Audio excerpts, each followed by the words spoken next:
আসসালামু আলাইকুম এভরিওয়ান। সুখের সংসার গল্পের শেষ পর্ব। তো চলো বেশি কথা না বলে গল্প শুরু করা যাক। আজকে 2 মাস হলো নিশিতা নিখোঁজ। নিলয় এমন কোনো জায়গা নেই যে খুঁজতে বাদ রাখেনি। পুরো শহর চষে ফেলেছে, তবুও নিশিতাকে পায়নি। কথায় বলে না, কেউ ইচ্ছে করে হারিয়ে গেলে তাকে আর খুঁজে পাওয়া যায় না। নিশিতাও তো ইচ্ছে করেই হারিয়ে গেছে। নিশিতাকে না পেয়ে নিলয় পাগল প্রায় হয়ে গেছে। মেয়েটা প্রেগনেন্ট ছিল, ওর কি অবস্থা? নিলয়ের বাচ্চাটারই বা কি অবস্থা? নিলয় বেঁচে আছে ঠিকই, কিন্তু শরীরে প্রাণ নেই। নির্জীব হয়ে সব কাজ করে, যেন বেঁচে থাকার আগ্রহ হারিয়ে ফেলেছে। নিশিতার এই হারিয়ে যাওয়ার জন্য নিলয় নিজেকে দোষী মনে করে। সেদিন যদিও নিশিতাকে সব বলে যেত, তাহলে আজকে এই দিন দেখতে হতো না। কিন্তু নিলয় বা কি করত? ও নিশিতার সুখের মুহূর্ত নষ্ট করতে চায়নি।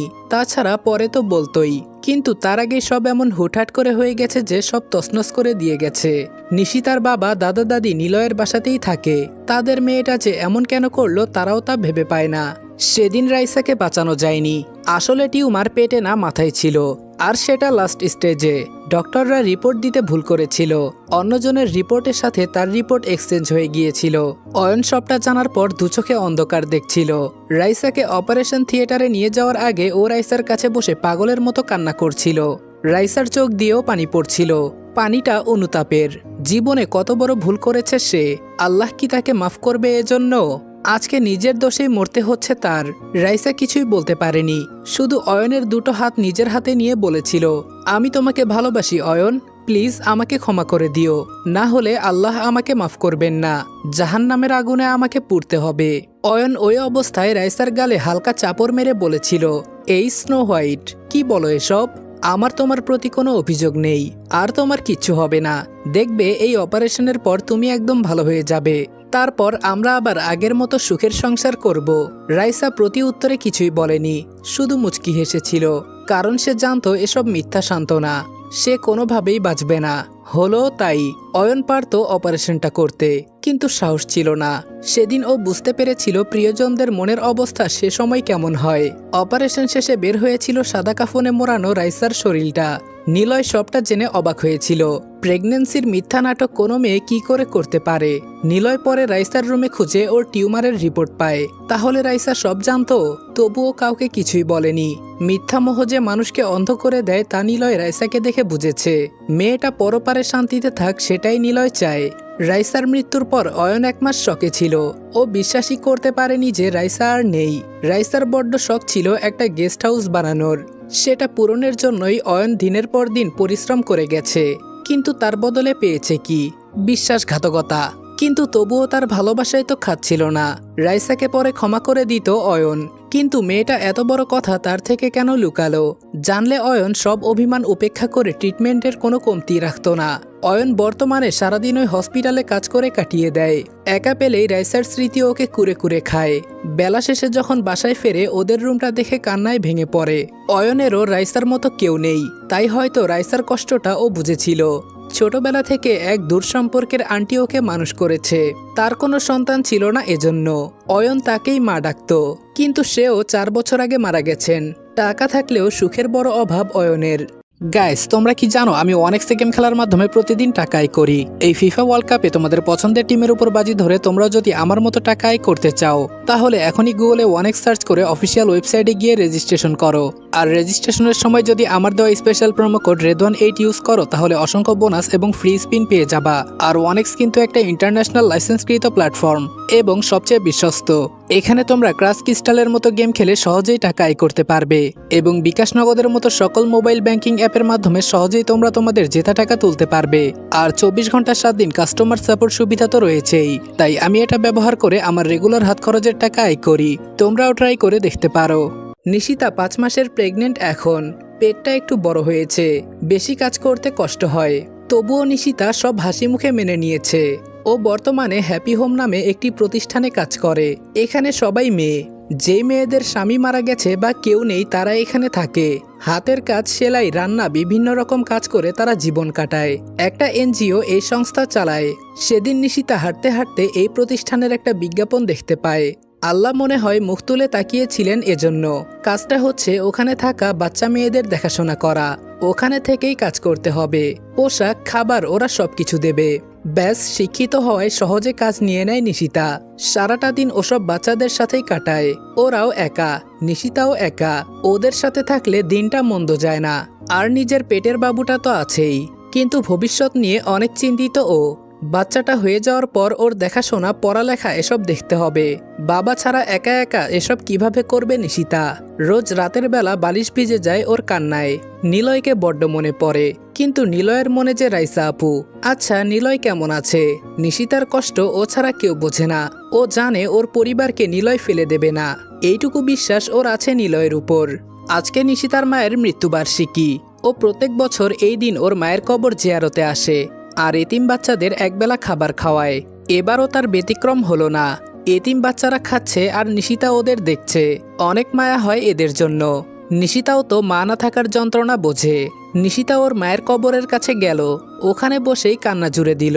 প্রত্যেকবার এটাই হয়, কিন্তু এইবার কান্না যেন থামছে না। আজকে মা থাকলে ঠিকই নিশিতাকে আগলে রাখত। হঠাৎই কেউ এসে নিশিতার গালে থাপ্পড় বসিয়ে দিল। নিশিতা তাকিয়ে দেখে নিলয়।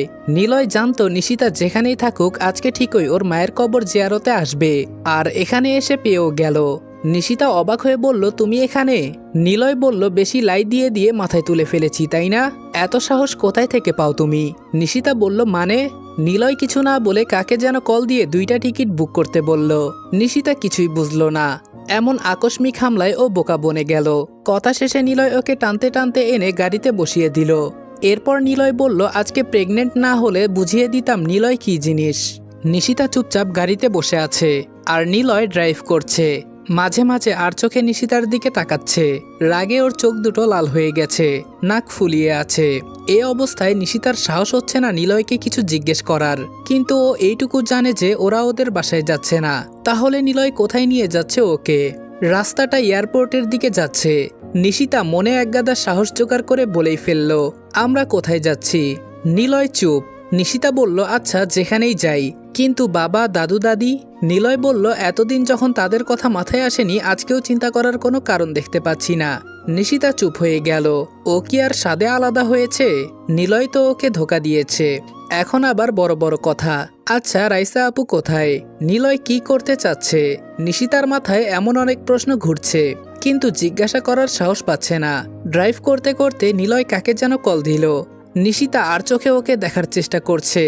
নিলয় বলল, হ্যালো ডক্টর, প্রেগনেন্ট মেয়েদের ক্লোরোফর্ম দিলে কি কোনো সমস্যা হবে? নিশিতার বুকটা ছেদ করে উঠল। প্রেগনেন্টের কথা বলল কেন? তবে কি নিলয় ওকে ক্লোরোফর্ম দিতে চাচ্ছে? সর্বনাশ, নিলয়ের মাথায় চলছে কি? নিশিতার এই অবস্থা দেখে নিলয়ের বড্ড হাসি পাচ্ছে, কিন্তু হাসলো না। এখন নরম হওয়া চলবে না। কথা শেষ করে নিলয় একমনে ড্রাইভ করে যাচ্ছে। পরিস্থিতি শান্ত, যেন কিছুই হয়নি, কিন্তু নিশিতার কাছে এই নিস্তব্ধতা ঝড়ের পূর্ব লক্ষণ মনে হচ্ছে। একটু পর নিশিতা নিলয়ের দিকে তাকাতেই নিলয় হঠাৎ করে ওর নাকে একটা রুমাল চেপে ধরল। ব্যাস, নিশিতার আর কিছু মনে নেই। যখন চোখ খুলল দেখল যে বিছানার উপর শুয়ে আছে। চারপাশে কেমন অচেনা লাগছে। উঠে বসতেই মাথায় হালকা ব্যথা অনুভব হলো। আস্তে আস্তে নিশিতার কাছে সব পরিষ্কার হলো। তাহলে নিলয় ওকেই ক্লোরোফর্ম দেওয়ার জন্য ডক্টরকে জিজ্ঞেস করেছিল, কিন্তু নিলয় এমন কেন করলো? ও কি চায়? একটু পরে নিলয় হাতে খাবার নিয়ে রুমে ঢুকলো। দেখলো নিশিতা জেগে গেছে। প্লেটটা পাশে রেখে নিশিতার সামনে এসে বসলো। নিশিতার মুখ দেখেই বোঝা যাচ্ছে ওর মনে অনেক প্রশ্ন। নিশিতা বলল, আমরা কোথায় আছি? নিলয় বলল, ইন্ডিয়া। নিশিতা বলল, কি? কিন্তু কেন? নিলয় বলল, তোমার সাথে অনেক বোঝাপড়া বাকি ছিল তাই। নিশিতা বলল, মানে? নিলয় বলল, চলে গিয়েছিলে কেন? নিশিতা চুপ। নিলয় বলল, এজন্য যে আমাকে আর রাইসাকে একসাথে দেখেছিলে তাই না? নিশিতা বলল, আমি এই বিষয় নিয়ে কোনো কথা বলতে চাই না। নিলয় বলল, আলবাত বলতে হবে। কোন সাহসে এভাবে হারিয়ে গিয়েছিলে? নিজের বাচ্চাটার কথা একবারও চিন্তা করনি? নিশিতা বলল, আমি আমার জন্য একাই যথেষ্ট। নিলয় বলল, এসব ফিল্মি কথাবার্তা শুধু ফিল্মেই চলে, বাস্তবে না। জানো বাহিরের জগৎ কতটা নিষ্ঠুর? কেউ 1 পয়সা ছাড় দেয় না। সেখানে উনি প্রেগনেন্ট অবস্থায় একা একা থাকবেন। নিশিতা বলল, তুমি এসব কেন বলছো? তুমি তো রাইসা আপুকে পছন্দ করো। আর বলতে দিল না নিলয়। তার আগেই সেদিন রাইসার মেসেজটা নিশিতার সামনে তুলে ধরলো। একে একে নিশিতাকে সবকিছু খুলে বলল। নিশিতা হতবাক, না জেনে ও কত বড় ভুল করেছে। নিলয় এবার কাঁদো কাঁদো হয়ে বলল, একবার আমার সাথে ডিসকাশন তো করতে নিশু। জানো তোমাকে ছাড়া আমি পাগল প্রায় হয়ে গিয়েছিলাম।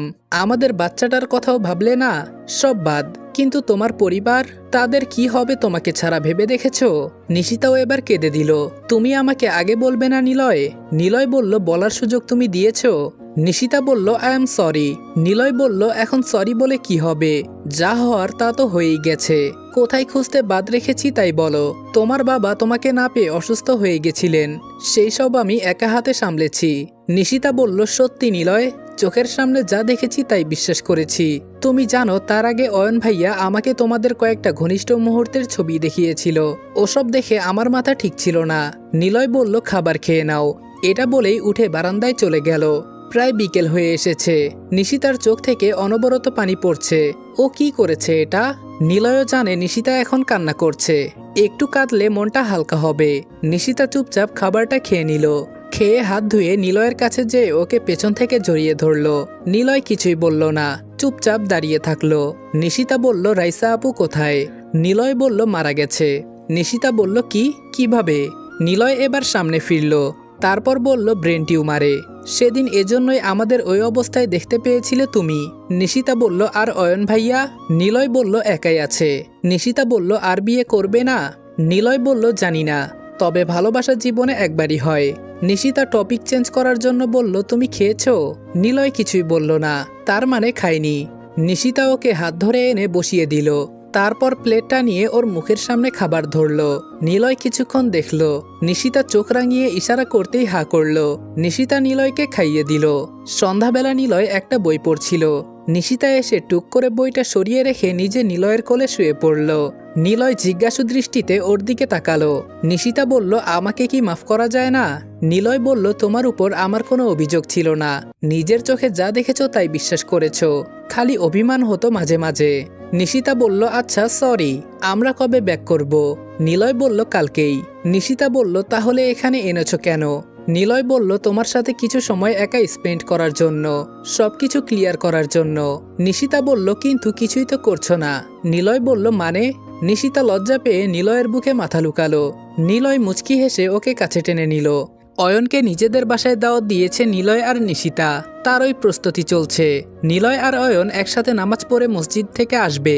নিশিতা রান্না করছে। নিলয় করতে দিতে চায়নি, কিন্তু নিশিতা জোর করে রান্না করছে। সাথে ফুলিও সবকিছু হেল্প করছে। মূল কারণ দাওয়াত হলেও নিশিতা আজকে অয়নকে বোঝাবে যে একা একা থাকা যায় না। এখন না হয় সমস্যা হবে না, কিন্তু বৃদ্ধ বয়সে কে দেখবে? এসব ভাবতে ভাবতেই নিশিতা রান্না কমপ্লিট করে নিল। তারপর গেল গোসল করতে। একটু পরে অয়ন আর নিলয় চলে আসবে। নিশিতা গোসল সেরে চুল মুছতে মুছতে বের হতেই দেখলো নিলয় বসে আছে। ও টাওয়েলটা পাশে রেখে নিলয়ের কাছে যেয়ে বসলো।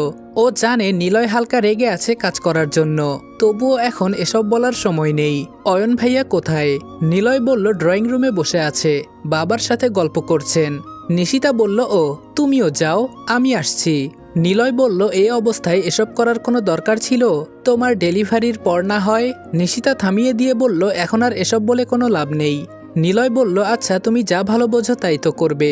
নিলয় আর কিছু না বলে চলে গেল। নিশিতা মাথায় ওড়না দিয়ে ড্রয়িং রুমে গেল। খাওয়া দাওয়া শেষ করে সবাই বসেছে আড্ডা দিতে। বেশ ভালোই জমেছে ওদের। অয়ন অনেক রসিক একজন মানুষ, হাসিতে মাতিয়ে রাখছে সবাইকে। কেউ না দেখলে বুঝতেই পারবে না ওর মনে এত দুঃখ আছে। অয়ন নিশিতার রান্নার প্রশংসায় পঞ্চমুখ। নিশিতা মনে মনে হালকা লজ্জা পাচ্ছে।